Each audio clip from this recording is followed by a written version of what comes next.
जितना हो उतना करो, बस इतना रहो जैसे अंदर हो वैसे ही बाहर रहो। इतना भी बन गए तो बात बन जाएगी।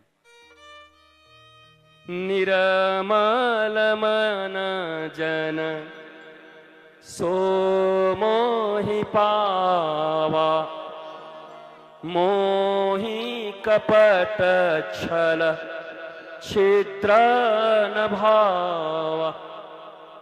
निर्मलता चाहिए, जैसे यहां है वैसे वहां है। कोशिश करो धीरे धीरे तो चित्तवृत्ति शुद्ध होगी, अशुद्ध आचरण घटते जाएंगे। धीरे धीरे अंतर बाहर का जीवन एक हो जाएगा। जिसके जीवन में झूठ कम है ना, वो बड़े आराम से जीता है। जितना कम झूठ होगा उतनी मस्ती से जिएगा। झूठ वाले को मेमोरी भरना पड़ता है, क्या बोले थे याद करना पड़ता है। जिसको हर समय एक ही बात बोलनी है उसको क्या याद करना है। तुम्हारा नाम क्या है? रितेश्वर। अब कोई बदल के बोले तब क्या नाम है? बोला ग्लाइकोडिन। फिर दूसरी बार उसको क्या बताए थे? तुम्हारी उम्र कितनी है? किसी को बताएं 32, किसी को 37, किसी को 38, किसी को 40।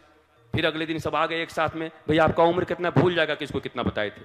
भाई साहब आपको हम 38 बताए थे कि 40? तो जितना है उतना बताते जा रहे, जो है वो बताते जा रहे। कितना मौज है। देखो टेंशन डिप्रेशन का भी कारण यही ना, हमारे झूठ ही तो है। झूठ से मुक्ति हुई, तुम्हारे आधे टेंशन कम, मौज में आ गए। चुप चुप चुप, गुरु जी आ रहे हैं, गुरु जी आ रहे हैं, कोई मत बोलना। गुरु जी हैं क्या? सोले के जेलर हैं क्या? असरानी है क्या? सत्य बोलो। आज आरती नहीं हुई, गुरु जी नींद नहीं खुली, कोई बात नहीं, सत्य तो बोल। तो आरती नहीं हुई, नहीं हम आरती में आए तो आने के बाद जैसे ही आए तो हमारा पैर लचक गया, मुचक गया। पैर मुचक गया, इधर आ मारीच का औलाद, झूठ क्यों बोलता है? बोल नहीं आ पाए, आलस्य हो गया। आलस्य है, प्रमाद है। सत्य बोलेगा तो सत्य का समाधान हो सकता है, पर मिथ्या का समाधान संभव नहीं है जीवन में। सत्य बोलो, सत्य जियो। उसके बाद हनुमान जी गए माता सीता के पास, वृक्ष के ऊपर बैठे। रावण डराया, त्रिजटा ने ऐसे ऐसे कहा हमने एक देखा है, एक बंदर आएंगे। ऊपर से अंगूठी गिराई। माता सीता को शंका हुआ, इतना छोटा कैसे मान लो कि तुम राम के दूत हो। पर हनुमान जी की वाक पटुता कैसी है, विद्वता कैसी है, स्नेह कैसा है, प्रेम कैसा है कि राक्षसों के बीच में घिरी हुई इतनी परेशान एक स्त्री को विश्वास दिला दिए कि मैं राम का दूत हूं। कितना बड़ा उनके भीतर ज्ञान, गुण, विद्वता, वाक पटुता होगा। नहीं तो वो बोले, माता जानकी कहती है कि मुझे संदेह नहीं, परम संदेह। केवल संदेह नहीं है, एब्सोल्यूट पक्का संदेह है कि तुम ये रावण के ये औलाद हो कहीं ना कहीं से। अरे बोले क्या क्या बोल रही है माता। पर ऐसी वाग पटुता, ऐसी सुंदर कथा सुनाई पेड़ पर बैठे बैठे। तो जानकी जी ने कहा, अंत में एक कोड वर्ड जरूर बोला, करुणा निधान। सत्य शपथ करुणा निधान की। करुणा निधान केवल जानकी जी राम जी को अकेले बोला करती थी, कोड वर्ड था। तुम्हारे जैसा नहीं था। बाबू सोना बच्चा, बाबू सोना। अब 3 दिन के बाद हाय हाय, मुंह पे एसिड मार दिया, एसिड के मुंह जल गए। ब्रेकअप, टेकअप, टेक ऑफ, हाय हाय। न मां न बाप, न घर न परिवार, चले अजनबियों के साथ जिंदगी बर्बाद करने हैं। ऐसा आनंद नंद भवन में। अगर तुम भी हनुमान जी के पुजारी हो, राम जी के पुजारी हो, कृष्ण के पुजारी हो, तो तुम्हारे भी जीवन में आनंद होना चाहिए, अभाव होगा। अरे सुदामा से ज्यादा अभाव है। अयाचक वृत्ति है जिसके पास, जिसके बच्चे 5-5 दिन तक भोजन नहीं कर पाते। खाली हड़िया में जल डाल करके मैया सुशीला पकाती है बच्चों को, लाला भात बन रहा है, खिलाऊंगी खिलाऊंगी, हाँ मैया हाँ मैया, ऐसे देखते रहते हैं ऐसे करके। और आग में 8 घंटे तक वो पक रहा है, पकते पकते हांडी फूट गई और जल बह गया। तो छोटे छोटे बालक रोने लगे, मैया तू भी झूठ बोलती है, हम 8 घंटे से सोच रहे थे अब भात मिलेगी, चावल मिलेगा, कहां है तंदुरुस्त। अभाव की सीमा सुदामा के पास है। उसके बाद भी सुदामा के जीवन में कितनी उच्चता है, दिव्यता है।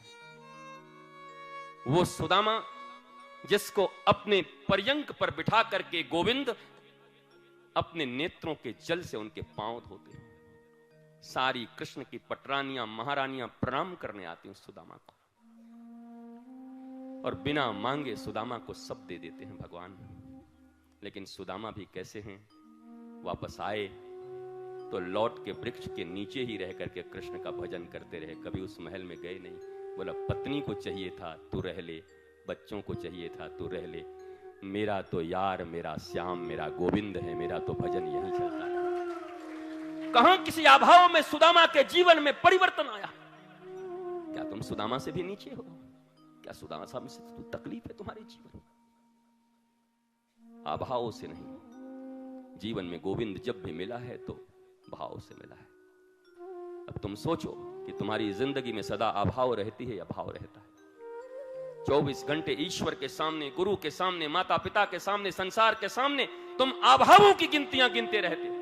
ये नहीं मिला, ये नहीं मिला, ये नहीं मिला, मेरे पास ये नहीं है, मेरे साथ ये हो गया, मेरे साथ दुनिया खराब हो गया, हमको कुछ नहीं मिला, हमारा बचपन बर्बाद हो गया, हमको आगे अभाव अभाव अभाव अभाव अभाव। भैया ईस्ट और वेस्ट, या तो पूरब या पश्चिम, या तो भाव होगा या अभाव होगा। और याद रखना, कृष्ण सदा भाव से मिलते हैं, न प्रभाव से और न अभाव से। दुर्योधन को क्या कहा कृष्ण ने? 56 व्यंजन खा खा खा खा, भगवान ने कहा नहीं खाना। क्यों? भगवान ने कहा सुन दुर्योधन, मैं कृष्ण हूं, और दुनिया का कोई भी व्यक्ति दो ही अवस्था में कहीं खाना खाने जाता है, या तो अभाव में हो या प्रभाव में हो। भिखारी होगा तो गाली सुन के भी खा लेगा तुम्हारे पास, गाली दो, मोटा कहो, लेकिन बेचारे को इतना चाहिए ले लेगा। दूसरा प्रभाव, प्रभाव कैसा?